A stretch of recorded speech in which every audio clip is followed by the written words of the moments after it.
중국 우한의 한 마을 골목을 뛰어놀던 마한징은 공장 일로 바쁜 부모가 항상 집에 없어 해가 저물어도 집으로 돌아갈 생각을 하지 않았습니다.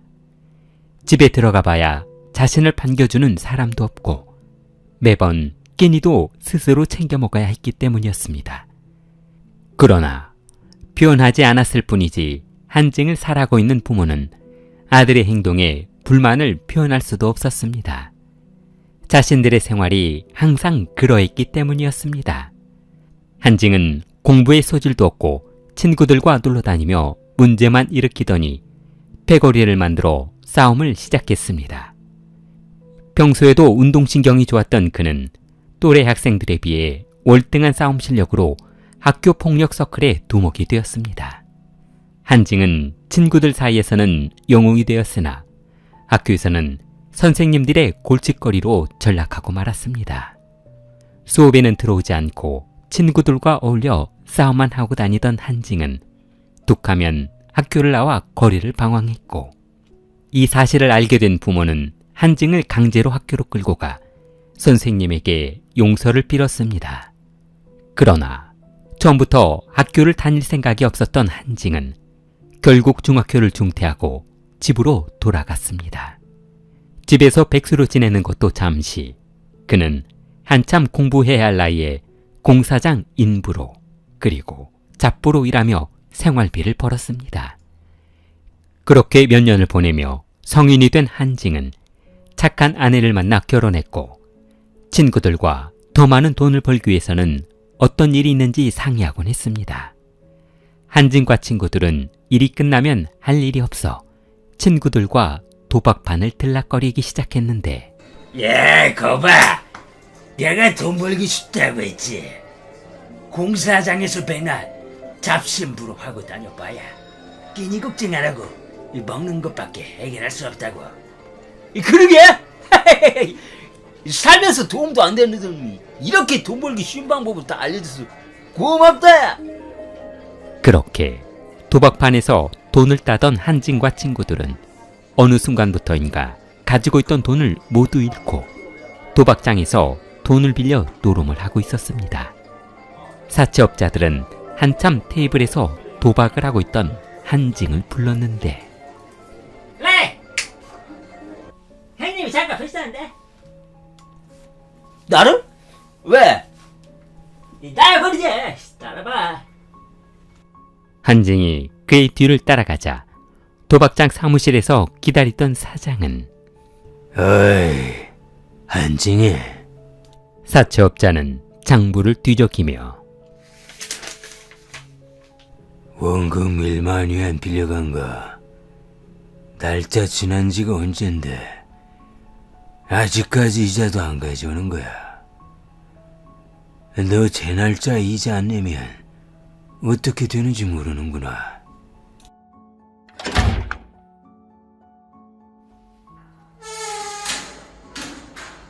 사채업자는 말이 끝나기가 무섭게 한징을 지하실로 끌고 가 짐승 다루듯 두들겨 팼습니다.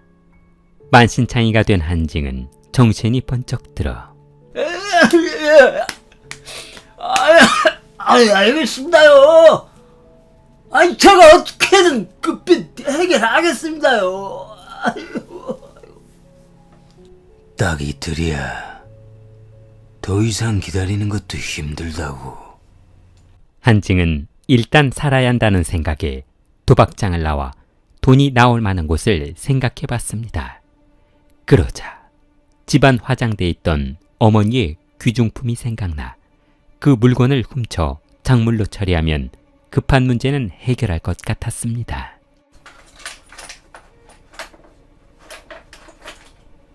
얘야! 그날 저녁 한징은 집안에 있는 어머니가 시집 올 때 받았던 결혼 반지며 몇 푼 안 되는 목걸이 등 귀중품과 현금을 훔쳐 달아나 도박판에 빚진 돈을 갚아버렸습니다. 도박판에서 전 재산을 탕진한 친구 장주는 한징에게 하소연을 했는데 아무리 그런다고 그렇게 그놈하고 배를 맞잡을 수 있는 거냐? 내가 한 번만 더 그놈하고 붙으면 이길 자신이 있는데. 아이, 그래. 나도 이렇게 포기하기는 아깝다고. 아유, 썩거려. 내가 충분히 먹을 수 있는 판이었는데 말이야. 야, 이씨, 그럼 우리 은행이나 털어볼까? 이런 미친놈이. 그러다 잡히면 무조건 총살형이라고. 야, 이씨, 매일 사채업자한테 끌려가서 얻어 털이나. 한 방에 몽땅 벌어서 죽을 때까지 쓰고 죽으나. 그게 그거 아니냐? 가만 있어봐. 야, 이거 왕님 말도 일리가 있네. 한 번만 성공하면 죽을 때까지 먹고 사는 거 지장이 없을 거 아니야. 야, 이 시커봐. 내가 말하고 있어. 이거 할만하다니까? 그럼 그냥 맨손으로 은행을 털란 말이야. 칼 같은 거 들고 들어갔다가는 번원한테 총 맞는다고. 그러니까 우리도 최소한 권총 정도는 준비해야 한단 말이야. 세 사람은 돈을 모아 베트남 국경지대에서 총기 세 자루를 구해 숨겨 들어왔습니다. 그런데 어떤 은행을 털 건데? 준비도 없이 막 털었다가는 그냥 골로 간단 말이야. 야, 그러지 말고 우리 와이프가 다니는 공장이 있거든? 미연화학공장이라고. 거기는 15일에 직원들 월급을 봉투에다가 현금을 담아서 준다고 하더라고. 뭐라고? 야이, 이거 대박인데? 은행이 따로 없잖아. 아, 그래. 굳이 은행을 안 털어도 그 회사 경리부장인가 나부랭인가 하는 놈이 은행에서 돈을 찾아올 때까지만 기다리면 된다고. 한참을 듣고만 있던 장주는 한 손으로 무릎을 내려치며 야, 그건 절대 걸릴 일이 없겠다. 생각해보라고.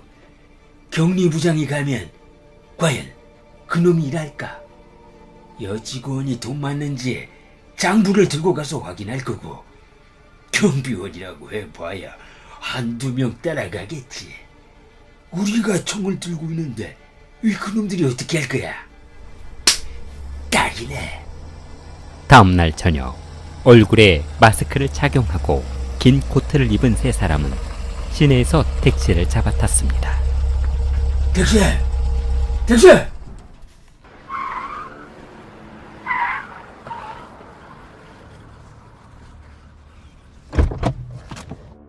형자, 화환이 꽝네. 짱나. 저기 그 목재 공장 뒷길로 갑시다. 나무완 시즌 짱나. 그러면 빨리 갑시다.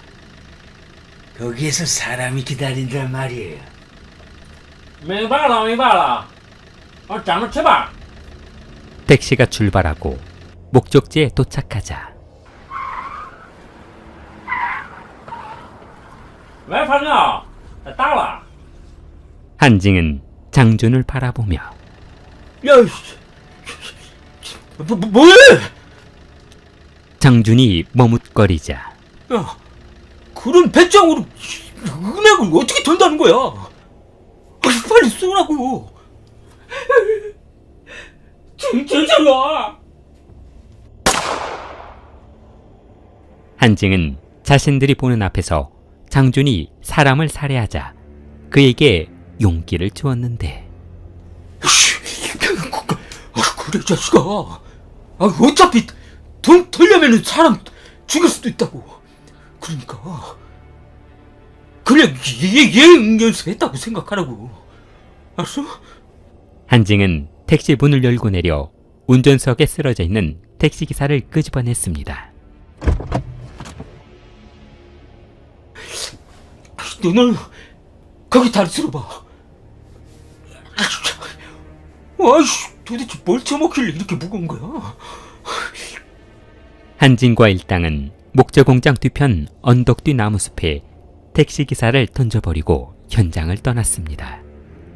범행에 사용할 차가 필요했던 그들은 사람의 눈에 띄지 않는 평범한 택시가 필요했기 때문에 아무 이유도 없는 택시 운전수를 살해한 후 빼앗은 택시를 범행에 이용하기로 했습니다.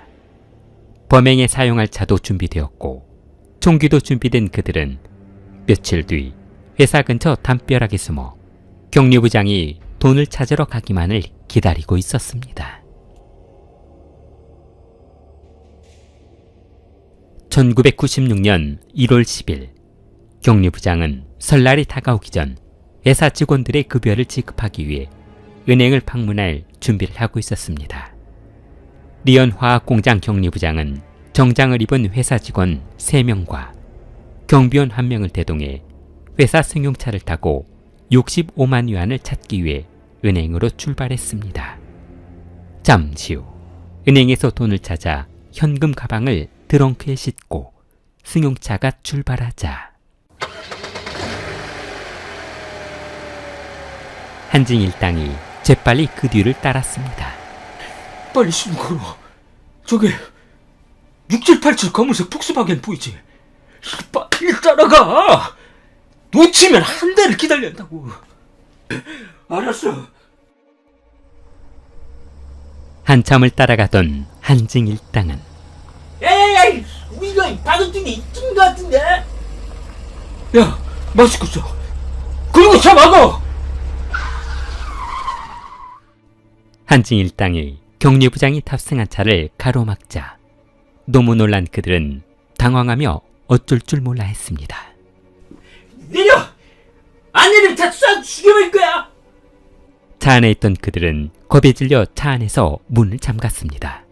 그러자 다급해진 한징은 이런 씨.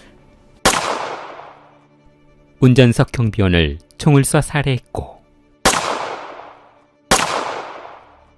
곧이어 뒷좌석에 타고 있던 경리부장과 직원을 총으로 쏴 살해해버렸습니다. 그때 길을 지나고 있던 행인이 그 광경을 보고 달아났는데 한징아, 저놈 도망가는데. 이런 씨. 한징은 그를 쫓아가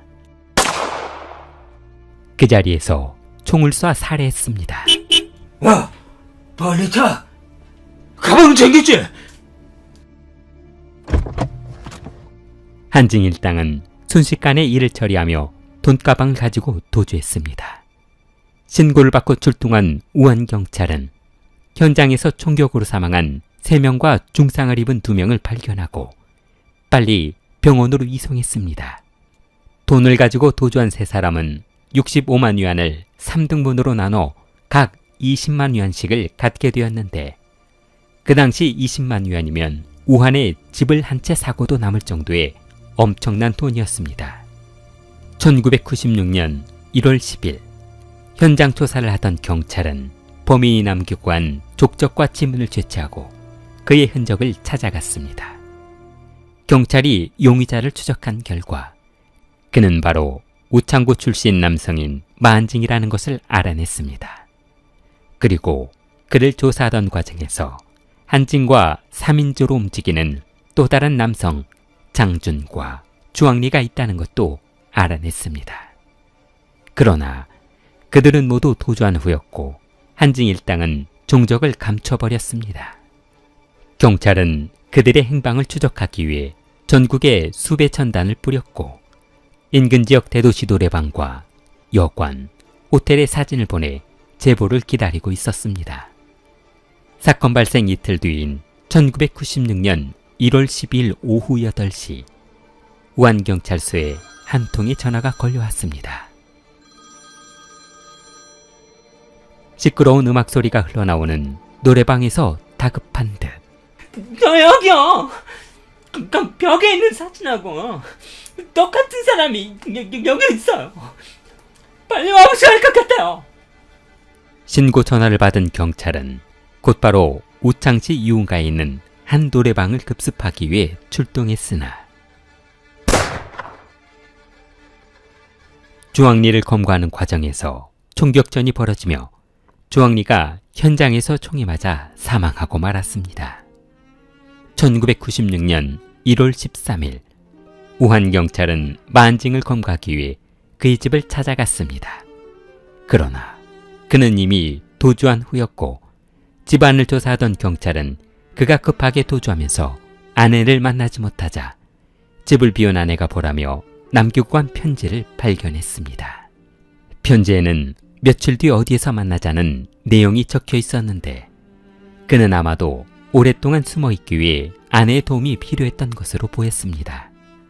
경찰은 아내 천씨를 설득해 남편이 도주했다는 마청으로 같이 가 그에게 전화를 걸어 약속 장소로 나오게 해달라며 설득했습니다. 모든 것을 포기한 그녀는 다음날 오전 경찰과 함께 남편이 숨어있다는 마청시의 약속 장소로 출발했습니다. 다음날 경찰의 지시대로 약속 장소에 도착한 천씨는 공중전화기에서 남편이 알려준 전화번호로 전화를 걸었습니다. 여보.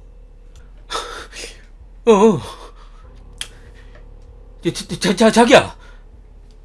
천씨는 한징의 목소리를 듣자마자 너무 무서워 다리에 힘이 풀려 그 자리에 주저앉고 말았습니다.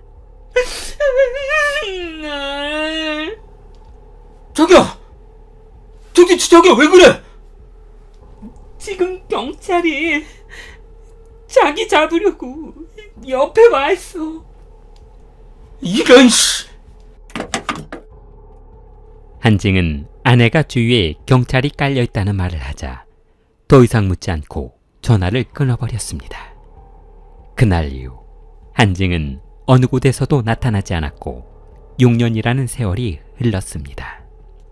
1996년 1월 중순 공범인 장쥐는 베이징에 있는 사촌집에 숨어있다 검거되었고 숨겨놓았던 현금도 모두 압수되었습니다. 한징은 곧바로 중국 광저우로 가 성형수술을 한 뒤 가짜 신분증을 구매해 신장직으로 도주했고 그곳에서 유흥업소 도우미로 일하고 있는 리안홍이라는 아가씨를 만나 결혼한 후 아이 둘을 낳고 일반인처럼 신분을 세탁해 살고 있었습니다. 영원히 사라져 나타나지 않을 것 같았던 한징은 중국 우한시 공화국이 2004년 5월에 발표한 10대 수배자 명단에 오르게 되었고 그의 얼굴이 담겨진 현상금 포스터는 전국 경찰서에 부착되어 다시 수면 위로 올라오게 되었습니다.